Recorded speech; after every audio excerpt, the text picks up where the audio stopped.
Hi everybody, I am excited to share with you the Foods and Triggers PDF that I created to help with tracking what you eat and trying to narrow down what it is that is making you feel worse versus what is making you feel better.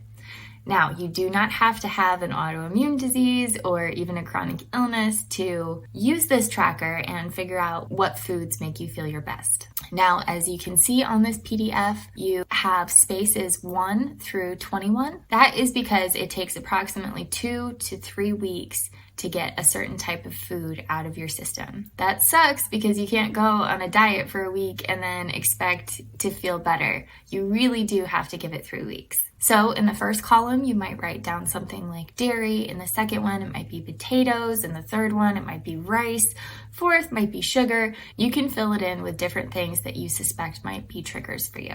Then at the bottom, you can see the symbol key. It is a filled in circle if you have a full serving of that thing or a significant amount. And it is an open circle if you have a small amount or a splash. So if it is potatoes, a filled in circle would be an entire serving of French fries. If it is the open circle, it would just be a single French fry. In the next section down, I just put a generalized triggers. That is because everybody's environmental triggers are so different from one another. Some people, it might be chemicals, like if you have wall plug-in scents in a house or something like that, that might really make your joints achy or just make you feel worse. So if you have a scented lobby at work or something like that, and you just feel really bad every time you walk into that, write that down as one of the possible triggers and then mark down which days you've experienced it and which days you haven't. With exercise, I would encourage you to be specific with it. So write down running versus walking versus cycling versus swimming, anything you participate in,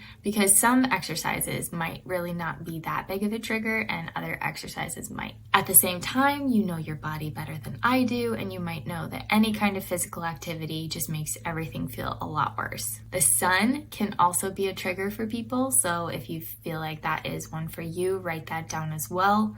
A little bit could be I walked to the car in the morning and then walked back inside. A lot could be I went to the beach. Again, it is so important to stay consistent with these things for 3 weeks. The reason why I have both sets of triggers on one page, if you are cutting out dairy for 3 weeks, then you can actually look down, and if you don't feel any better, see that you had a different kind of trigger every single day that week. And you can actually start monitoring your environmental triggers to make sure that they're not impacting your results from taking certain foods out of your diet. Well, I hope you enjoy. I hope this makes life easier for you and more streamlined, and I hope you have a good day. Bye.